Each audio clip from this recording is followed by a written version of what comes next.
ስጋይ ጽየሱ ወርን ኢየሱስ ጎይታ ስለ ህብረት አመንትና ተሰሙ እንተሰምበት ወጣን ፍትላይ መጀመሪያ ሰበት ህብረት አመንት ታይ መሆኑ በተለይ ስፔሻሊታ የመጀመሪያ ቤተክርስቲያን ለነበራ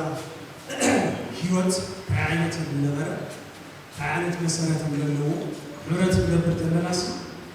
ናፍታና መጀመሪያ ቤተክርስቲያን ለላስ ናፍታና ሐዋርያት ቤተክርስቲያን ለላስ እንደሆነ ወግና ለናፍታ ላይ ሰኩማ ገዳስነት ህብረትና ስፔሻሊ አፍሪ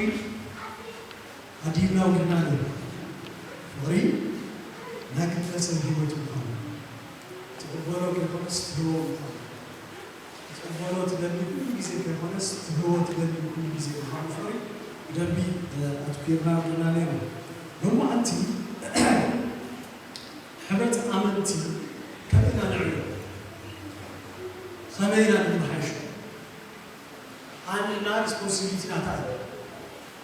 እዚህ አግሊና ነው ሰው ናየ ሪስፖንሲቢሊቲ ታለ ላይ አጥሰው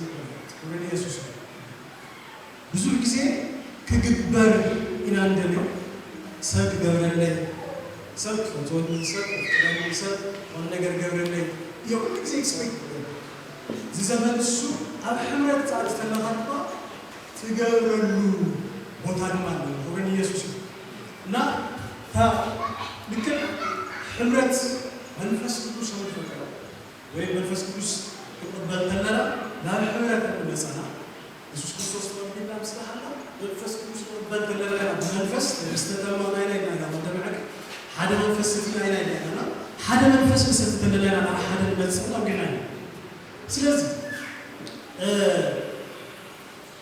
ከመገር ኃይል አብዱ ከመገር ላይ ያለው ተደላቀ ሓደ ህይወቱ የተስተካከለ ክርስቲያን አብህረት ምክሩ ሆነ አካይዳ ሁሉ አይ ኦርስ ላይ ነው ማለት ወደ ኢየሱስ ግላዊ ህይወት ሀስቃለ የተስተካከለ መስወይታ አብህረት ምክሩ ሆነ ህብረት ክህል ማለት ታዲያ መጀመሪያ ቤተክርስቲያን ላይ ነገር ትምህርት ሐዋርያት ታይገሩ ነው ይከታተሉ ነው በሐዴ ነው በሐዴ ሲሉ ነው አይደል በሐዴ ነው በሐዴ ምግብ ነው ሃይማኖት ይወቶ ለኪሶም ጥረት ላይፎ ሂዮም ነው ዘን በሐዴ ፕሌክስ በሐዴ እግዚአብሔር ቃል ይተካል በሐዴ እንዴት ነው ትምህርት ሐዋርያ ሁሉ ጊዜ እንዴት ይከታተሉና ጥሩ ህብረት ግዴታ ነገር አላክስተኝ ስለዚህ ላፍቱ ጥሩ ህብረት ግዴታ ታየኝ ነገር አላገኝ ዚ ካሪሪታ ለወጣ ካምን ሳል ለወጣ ህብረት ግዴታ ታየኝ ኤፌሶን 4 ካፍታ እስከ በሐቂ ትሁታትን ለውሃትኩም ንስንስኻትኩም በፍቅርና ተሃናነጽኩም ድማ ቅዱሳትኩም ነቲና መንፈስ ቅዱስ ህብረት በመቅሰሪ ሰላም ጠቢርኩም ክትሕልዎ ጻዓሩ ናይ መንፈስ ቅዱስ ህብረት ናይ መንፈስ ቅዱስ ህብረት ክንፈጥር የሆነ ተጸውዕና በሰላም ማሰሪ አይገንገብር ክንሕሉ ዚና ዳስቆስ ምሕላ ሰብህልን ሆነ ኤክስፔክት ገብር እስኻት ቤተክርስቲያን ማለት አውዝለና ሰዓት ላይ በሆኑ ተወሰኑ ሰዓት ይቆዩ ለሁሉ ሰው ይነግረው ነው ጳውሎስ አቤፌሶን ለለው ሁሉም ሰው አይሉም ነው እዲና መንፈስ ቅዱስ ዝንተ መስራት ህብረት በመታይ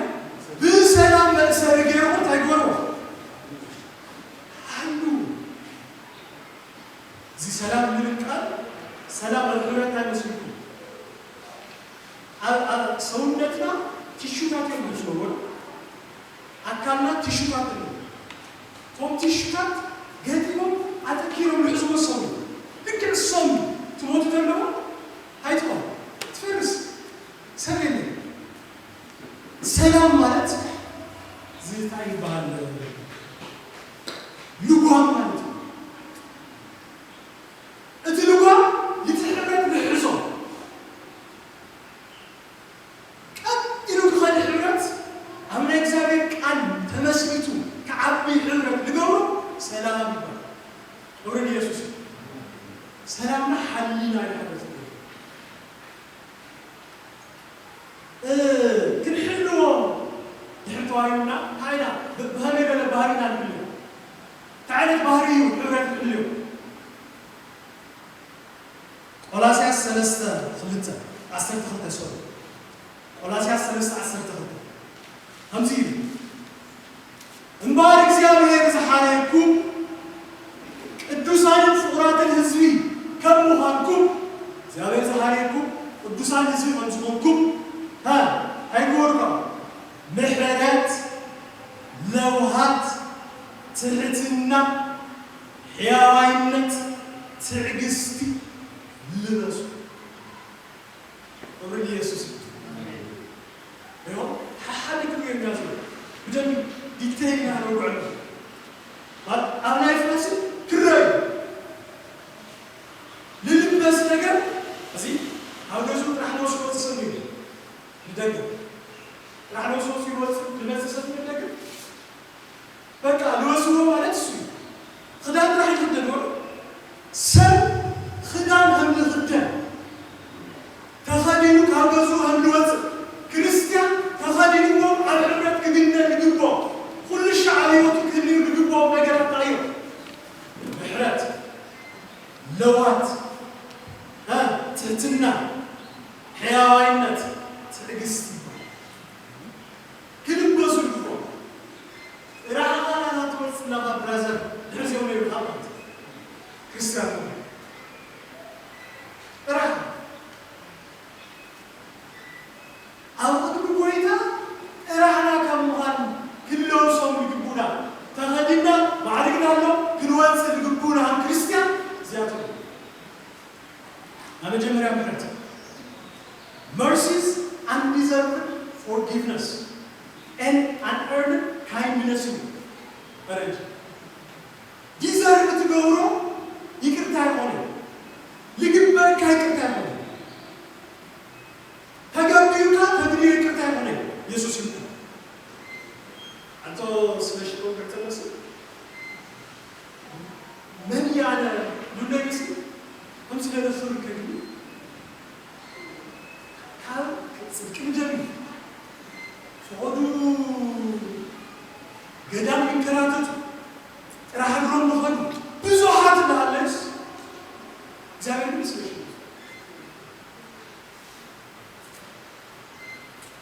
ديزرب سنة القبرية وانا محرتها لسان محرت تقبر تلها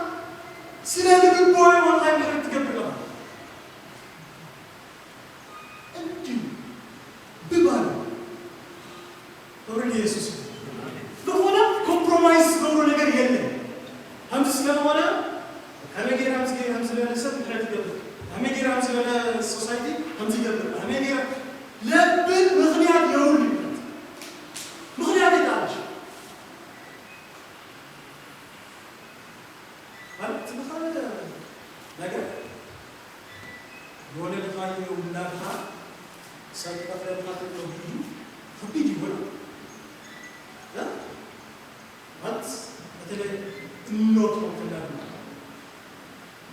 ولا بري كريستيانات وانجيل يسوي من قصة يسوي أحد أمريكا أي كورت بروح أسوي تسياس ولا بتوصله تسياس تلا I forgive you Jesus loves you حقين مخنيات نيوان ما حد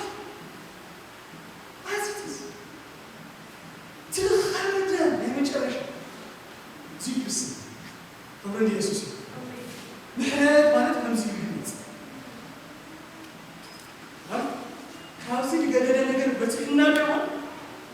ማንም ነው ሰው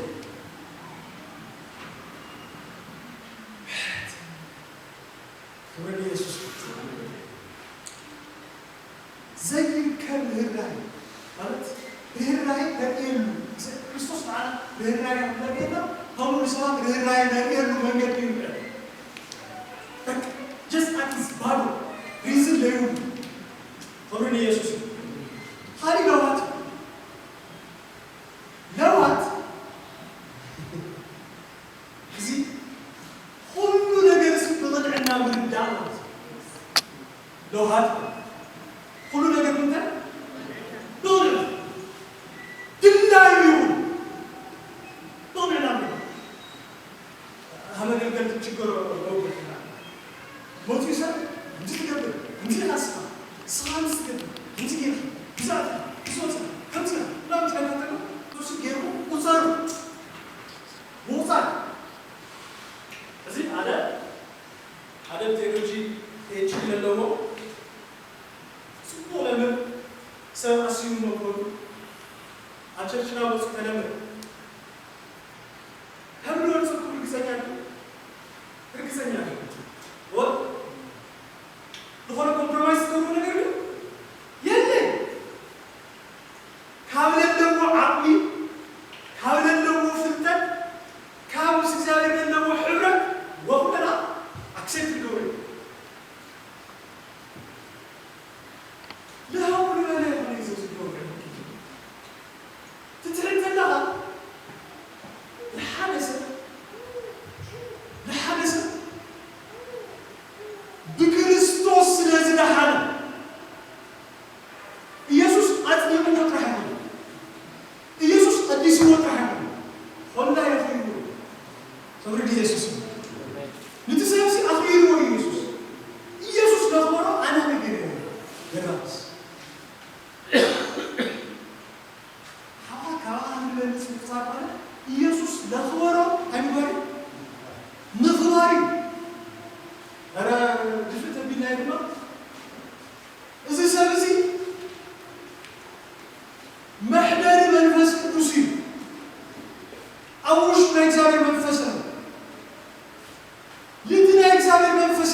ስፔሻል ነገር ሁሉ ልግስ እግዚአብሔርና ለጊዜና ሀበ ልቡ ለሚገርና አገሰልጸ እንሰማ ሐላሐላ ለበሳጭና ለልሙና ነገራት እግዚአብሔር ስለኝ ገርቶ በአላህ ሞዮ ምድር ሐላሐላ ለጊዜ ነው هم ጊዜ እግዚአብሔር ካልፈጠረው ነገር هم ጊዜ ለፍርድ ለመቻቹ ነው እግዚአብሔር ጊዜ መሃል በቅዱስ ልብ ይሆናል በግድ ወደ ኢየሱስ ሲትሪክስ هذا አፊልጵስዩስ ጽሕፈተ ጳውሎስ ምክር ቢሆን ጻፈው ሱተንቦ ጠቅላላ ሐሳብ ከሐዲስ ከሐሙሽ የከነበብ ፊልጵስዩስ ኮንታ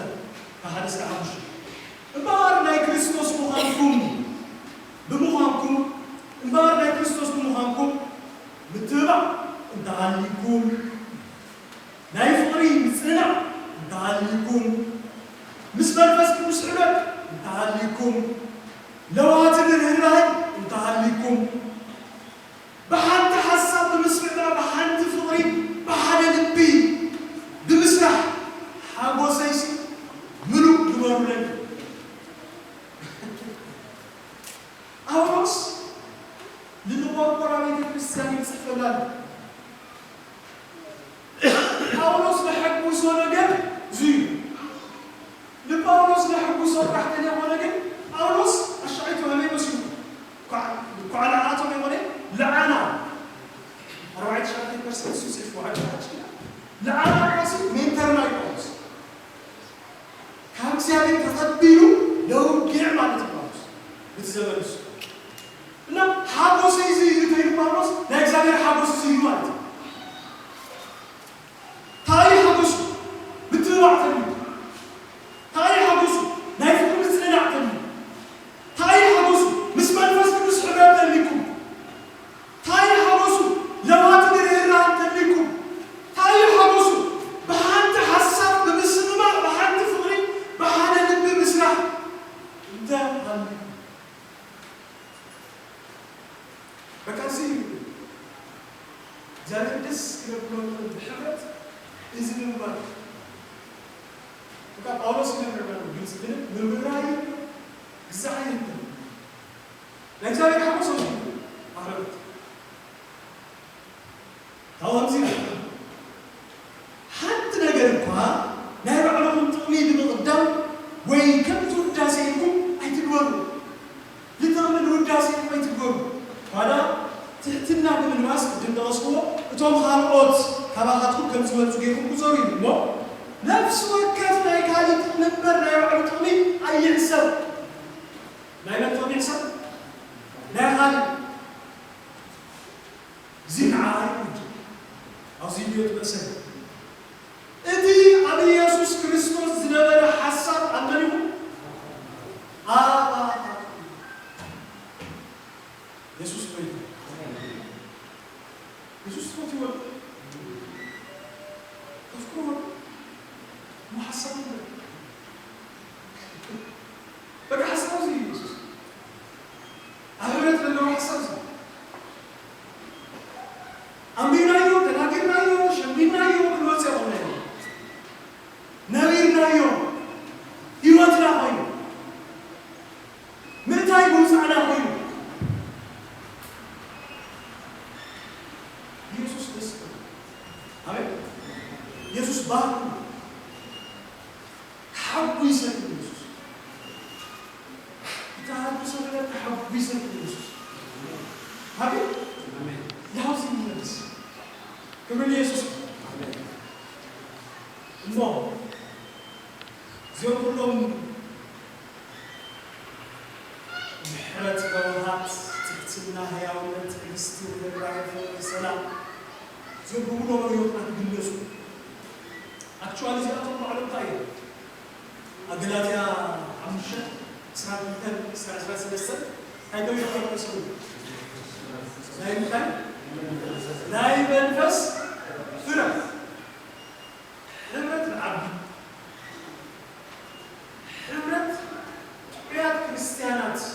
حجيرهم جوز والخول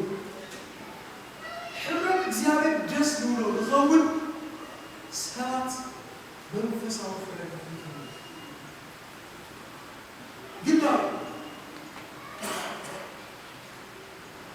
ግላም በፋን የሚሰለሽን ፋን ጅላዩ ጸምጾመት ይሐዝ ጅላዩ ቃል የሚሽን ልጅ እንዲህ ካራክተር እዚህ ቃል ዝብሎዝ እንዲህ ለወይም ፋን ሐዋል ሀዲገሩ ማለት አሁን ኮሚኒኬሽን ምጥባስ ምክርፋን ነው ፍጫይ ነው ብዙ ነገር ያደርገሽ ያለው ወሉ ክትትል ጎል ለመጣት ፍጹማን ነው ሰዓት ይሆናል ለተፍጹም ይና አሚና ፍጹምና ተቀብልና ማለት ፍጹም ያሆነ ወደ ባይነው መንፈስ ቅዱስ አፍቲ ደካማ ሆነ ሰው ታምሊው ገና ኢየሱስ ክርስቶስ ተቀብሉስ ካርጫት ነገር ወድምስ ምን ኢየሱስ አሜን እና ኢየሱስ ጸለያው ጸሎት ነው ፍትፍትላው ነው ኢየሱስ ጸለያው ጸሎት ነው ካምንም ለዓለ ኢየሱስ ካን ጸለያው ጸሎታ ደጋሚው ጸለያው ሐደ ነገር ሃይኮኒ ሐደኮ ዮሐንስ 16 ነው ሃይኮን ሐደኮ በጣም ብዙ ምግላጽ ነው ግን ገዲያው ነው ምን ኢየሱስ ዮሐንስ 17 حالم زي لكن أنا أعلم أين بريد لساتهم جنا أو أعلم منه أنا وين راها بسألهم أو قدوس أبو نتوم صاحب كاني كما أنا حدا من تقولوا بسكة حلوة عاوزي نتوم صاحب كاني نتوم مسؤول نور بكرة زامتي نور ولا نبني نور رسول نور بكرة زامتي نور يسوع يغزل وترني وصل عيسى ورد من تحت وصل عيسى ما كنا نزيد من تتوم بقالهم بأي زمان من زيادهم ترح أيكون من زلمن زلوا including أنا بقالهم ساتهم بالتناقل قال نعم أنا نالت بريء تبي كل بتريو أو أبو نسخة كم سنة أخاني على أنتك أمنس كلكم حدا أنتك هون منيو سنديو لبناني نحسنينا عن رسالة هذا شو متكان رسالة بينا كان رسالة بكريستوس يسوع تحمل الله لا شو مدة بينا كان العالم كلهم تنتبه كلنا نوتوس كده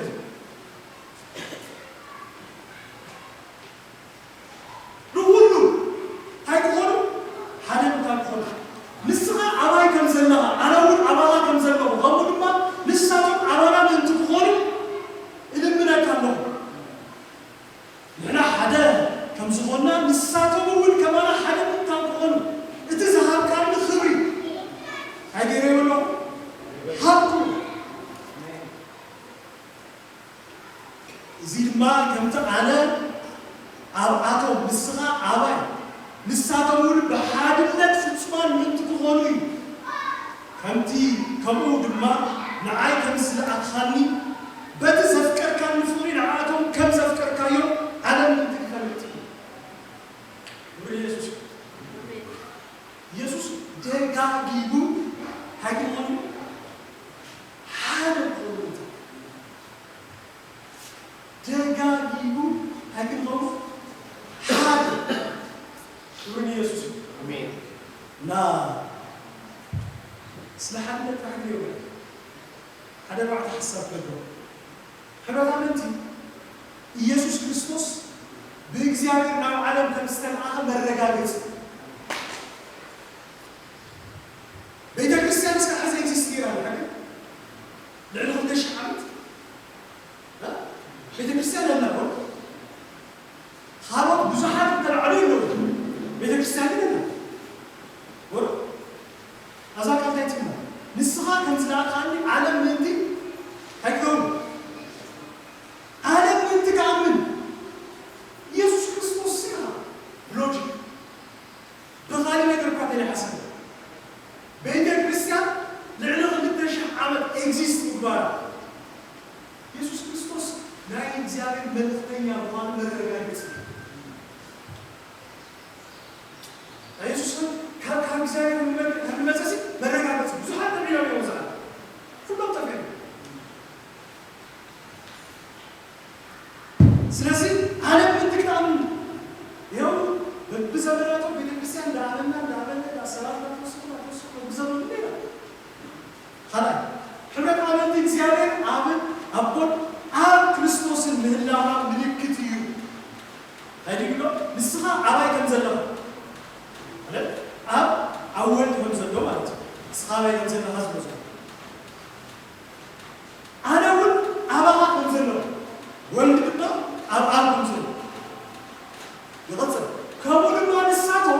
ምንም ሳቶ አንሕና አባይ አባና ምንቲ ክኾኑ ክልብለብካ ኦልሬዲ ናፍቲ ናይ እግዚአብሔር እና ናይ ኢየሱስ ክርስቶስ ሕብረት አባል ሆይናት ሕብረት አምሶ መንፈስ ቅዱስ ልበሰሉ ምክንያት ኢየሱስ ልተደሉ ምክንያት መንፈስ ቅዱስ ልበሰሉ ምክንያት እቲ ሕብረት እሱ ክቅፅል ኮሚኒኬሽንና ዳይሬክት ሰብ ካሊእ አካል ካሊእ ለማድድ ብሌሉ አቅጣጫ ኩልሻ ዳይሬክት ምስ ዓለም ምስ ወልድ ክነውግዕ ሕብረት ክየና አብረን ኢየሱስ ሕብረታመንቲ ናይ ኢየሱስ ክርስቶስ ክብሪ ዝግለጸሉ ስፍራ እዩ ሆቴ ናይ ኢየሱስ ክብሪ እንደሚና ሁሉ ዝሓቀ ኦልሬዲ ይሁና አምንታይ አምሪ ህይወት አምሪ ሕብረት በፍጹም ተአምር ናይ እግዚአብሔር ክብሪ ማለት ተአምር ማለት ነው ናይ እግዚአብሔር ክብሪ ማለት ድንቅና ተአምር ማለት ነው ናይ እግዚአብሔር ክብሪ ማለት ሁሉ ነገር ለለው ፓኬጅ ማለት እሱ ለማጋይ ነው ንሕና ሓደ ዝሆና ንሳቶም ከማና ሓደ ምንታም ከሆነ ሲ እቲ ዝሃብካን ክብሪ ምስ እግዚአብሔር ኣብ ዘለዎ ሕብረት እቲ ክብሪ እሱ ልመን ይወይ ልመን ለዓለም ወሩን ኢየሱስ አሜን አሁን ስሙሽ እንዳለብን አሜን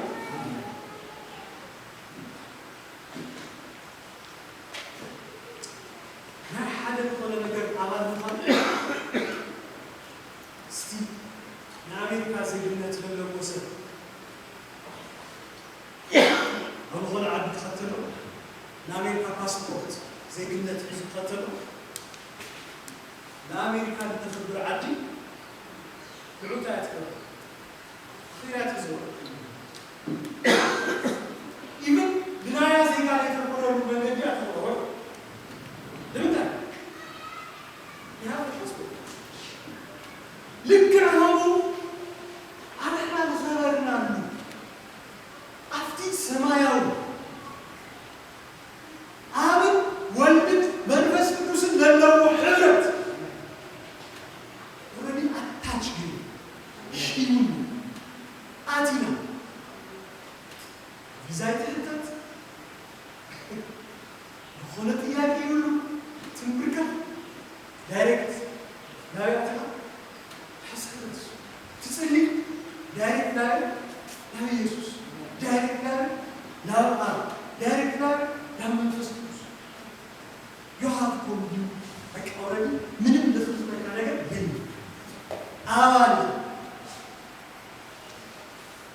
ወሩን ኢየሱስ አሜን ሕብረት በእግዚአብሔር ምፍቃርና ምልክት አይደል በተዘከረ ካለ ፈውስ ንዓቶ ከም ዘፍቀርካዮ ዓለም እንትክፈልት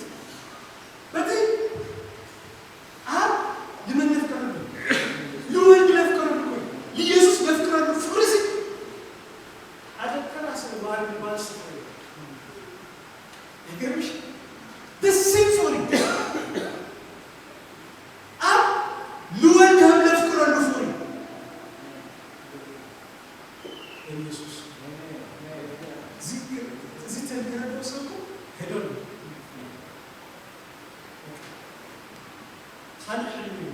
Amen. Already after I live the dream to them. تلحالي وانا قاعد اسمع ولا قاعد وانا حالي حلم سيرني قولوا يسوع لكن نور النفق هابو حكي قولوا يسوع good ክርስቲያናዊ ህብረት ሁሉ ጊዜ ስሙዝ ሰላም ሁሉ ጊዜ ችግር የለም ማለት ነው ወጥ ተፈላላ ሰዓት ነው በቃ ተገም ይሁን ስሙዝ ሁሉ ጊዜ ምክር ጆይ ነው ሰዓት በሐዋር ነው ተገኝ ህብረት ግን ይካተለው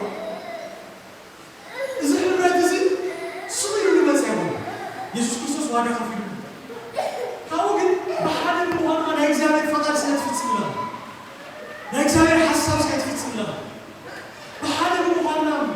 በሐደም ምንላህና በሐደም ምንባርና በሐደ ማህበራዊ ላይ በሐደ ዞን ካራክተራቸው በሚባርና ለእግዚአብሔር ህይወት ለእግዚአብሔር በረከት ልንቀበል ቦታ ስለዚህ ጸላይ ታጊዩ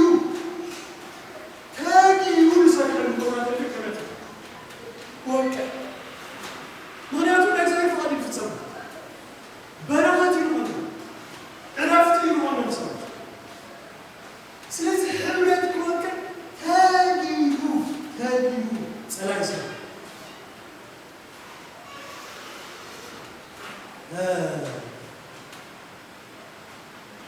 አብረት ብዙ ችግር አበጋጥም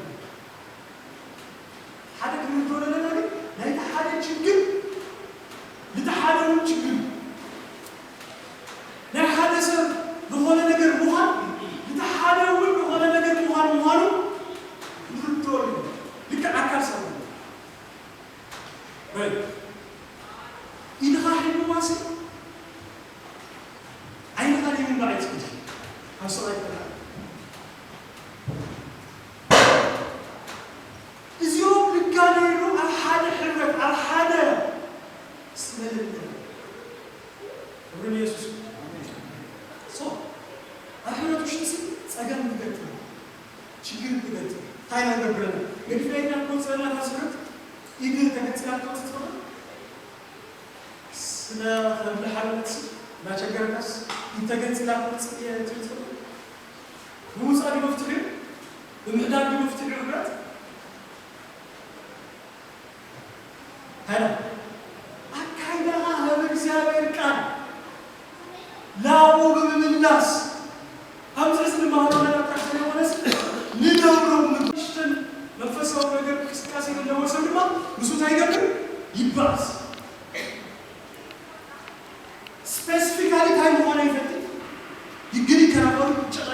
حسا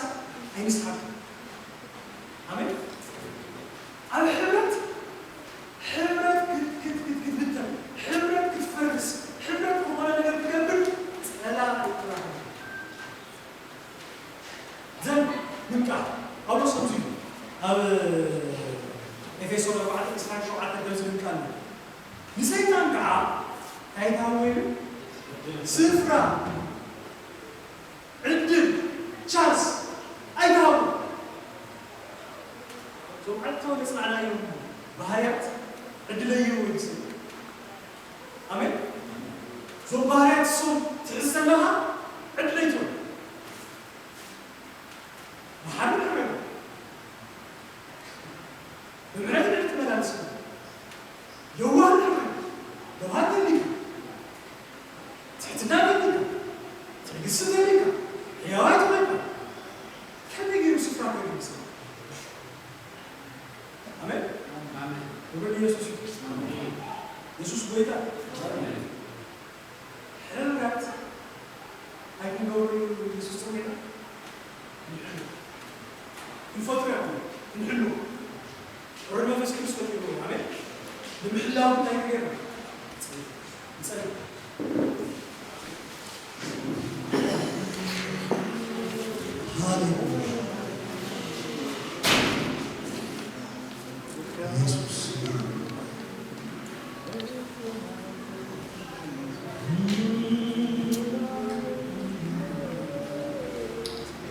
እግዚአብሔር አምላክ ኢየሱስ ክርስቶስ እንደመስከረከ ናብስ ህብረት ስለጸዋዕኻና ንባርኸካ ናፍቲ ናይ አብን ናይ ወልድን ህብረት ስለጸዋዕኻና ንመስከረከ አብ ከም ዘፍቀርካዮ ወድኻ ከምኡ ስለዘፍቀርካና ንመስግነካ ንባርኸካና አቤቱ እግዚአብሔር نصلي بحرنا كم كان نفسي يوت سكتتون كتكرس عنا بس التفلانة من قدي بحرنا كبرت يوت ما كبرت كستهال نعملوا يكفون حبرت سمتشو حماس كاتب في السملكة حساب كاتب في السملكة سأجاهك مزحلنا كم يهان من الناس بيسوع كريستوس لما حسنا كان بقولتها بيسوع كريستوس إذا سأجازي على حمرتنا كبرت كاب كان كاب زربا كاب تقصير زلنا هيوتنا كهون لايفنا كهون نتريد من الجير كي يهون إكزامنا ነገር ግን ህይወት ሆነን ክንሳገር ክንወጥ ክንአትወል አምናገና ሁሉ ዝቃልዚ ህይወትና ተወርስ አሜን እግዚአብሔር አምላክ ኢየሱስ ክርስቶስ ጸላል ዘርቆ ዘር ክፉ ዘርቆ ዘር ሁሉ ግንቀ አሜን አብ ዘይተኸለ ሁሉ ይናገር ተብሎ ከም ተጽሐፈ بشر يسوع كنكنس آمين بقولتها بيسوع يننا آمين كفوق زبالة يننا آمين كاب تقرأ بيسوع كريستوس يننا آمين كاب الجواب بيسوع يننا آمين حبرت زي خبر حدنا زي خبر دستها زي فتسم أنا أنت وعصر نايف الزر كله بشر يسوع يبقى آمين بشر يسوع يبقى آمين እግዚአብሔር ላይ ዘላለም አሜን ከምሕረት ካበስ እንነብሮ ከውዝ ቃል አሜን ለሙን ናይ ቃልካ ሐቅ ስለዝገለጽካና ተመስገን አሜን ቃልካ ክንፈልጥ ክንመሃር ክነስተውዕል ድማ ልቦና ስለዛብካና ተመስገን አሜን ግዲ ስለዛብካና ተመስገን አሜን ክብሩ ሁሉ ንዓኻ አሜን ጎይታ ኢየሱስ አሜን አሜን